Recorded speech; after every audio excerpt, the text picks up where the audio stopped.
In a CNN interview earlier this week, John Bolton suggested that due to a possible Trump conviction, Republican voters should consider supporting another candidate. The one thing that's going to change people's minds is a conviction. Mr. Bolton, with all due respect, you just don't seem to get how repulsive that idea sounds. True Trump supporters will not be deterred by the prospect of even 10 convictions. Why? Allow me to break it down for you.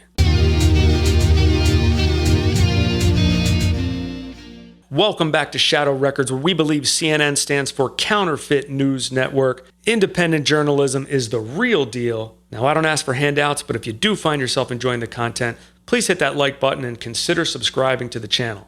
Now, let's continue. Here's a bit more of that interview. To make the point to Republican primary voters, you've got to say, think about the potential that if you vote for Donald Trump, by the time we come to our convention in August, he could be a convicted felon.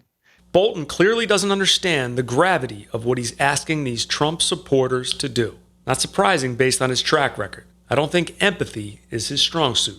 Now, if you're not familiar with John Bolton, he was the Undersecretary of State for Arms Control and International Security Affairs under President George W. Bush. He was one of the primary pushers of our 2003 invasion of Iraq. You remember, to save the world from Saddam Hussein's weapons of mass destruction, weapons that didn't exist, weapons that members of our intelligence community acknowledged they did not have very strong evidence for. No biggie, that mistake only led to an 8-year war, an estimated 150,000 civilian deaths, and a military occupation that exists till this day. Here he is being interviewed by Tucker Carlson in 2018. You've called for regime change in Iraq, Libya, Iran, and Syria. In the first two countries, we've had regime change, and obviously it's been, I'd say, a disaster. I think we agree. No, I don't agree with that. And you gotta love Tucker. He's also championed military action in North Korea as well as Ukraine. Seems this guy's never met a war he didn't like.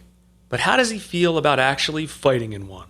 According to Now This Originals, but his support of the Vietnam War ended when it became his problem. Bolton joined the National Guard to avoid the draft. I confess I had no desire to die in a Southeast Asian rice paddy. I considered the war in Vietnam already lost. Hopefully that gives you some insight into what John Bolton is all about. Most people realize that the motivation behind these indictments is to ensure that Donald Trump cannot win the presidency in 2024. No one knows that more certainly than his most ardent supporters. Now, I'm sure there's still some people deluding themselves that these are legitimate charges with no ulterior motive, but that group is shrinking with each new indictment. So what type of person makes up the core of Trump support? I think we can safely say populist-minded voters. And how would most populist-minded voters categorize the people who want to stop Trump from becoming president? From what I've observed, as crony capitalist, pro-establishment, globalist swamp creatures. That's how most populist voters that I've talked to see never-Trumpers and pro-establishment candidates from both parties. And that's what's important. If you're an avid Trump supporter, changing your allegiance, even within the Republican Party, is basically rewarding the swamp. Now, how would that feel internally in your gut? If you're having trouble putting yourself in the shoes of one of those supporters, let me try an analogy. Imagine you're a passionate fan of figure skater Nancy Kerrigan. Remember her? Now she's faced with an attempt to take her out of the competition with a violent blow to the leg. I don't know, some hard black stick. By associates of her competition. Harding's ex-husband, Jeff Gillooly, turned himself in to the FBI.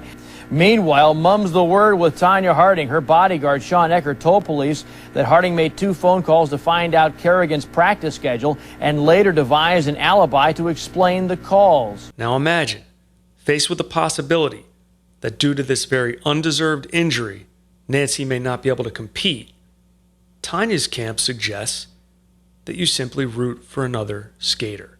Perhaps one that's less likely to beat her. You feel it, it's visceral, it's gut-wrenching. You feel cheated, and it's really bad for America.